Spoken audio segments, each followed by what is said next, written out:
This is Mike Secreta with JobSearchIdeas.com. For those that have been following my videos, know that I'm still out of power from Hurricane Sandy, so I'm recording here from temporary quarters. Now, today's session is about references, because sooner or later you're going to have a potential employer who wants to talk to people who know you.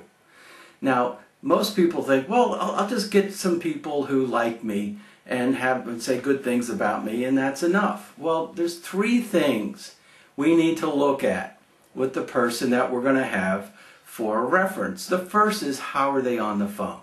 Is this a dynamic person? Does this person talk well?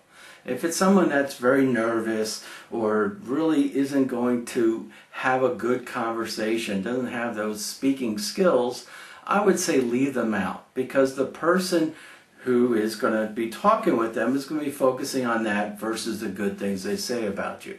The second thing you want to look at with a reference is someone who's going to look at you from an employer's perspective, not an employee's perspective, so that they're going to be able to say, well, if I could hire that person again, I would. Or if I was able to hire that person at my company, I would do it in a heartbeat, but unfortunately we're not hiring anybody for a while. So you want it from an employer to employer, to have an employer to employer conversation rather.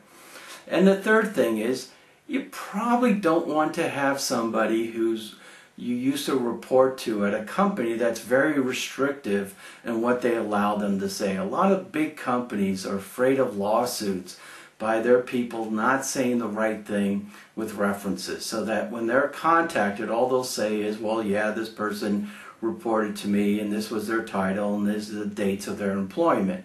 Now, they of course will explain to that potential employer that I'm not allowed to say any more. But you know what? That potential employer is going to look at it and say, you know, if they really liked that person, they would say more. They would violate the rules. So you don't want to have anybody that's going to be in a bind in terms of what they can say to you. Well, here's just a few good ideas for helping you with your job search. And this is Mike Secreta with JobSearchIdeas.com. Please go to our website, sign up for our tweets, so you can find out more about the ideas we have for people looking for a job. Thank you.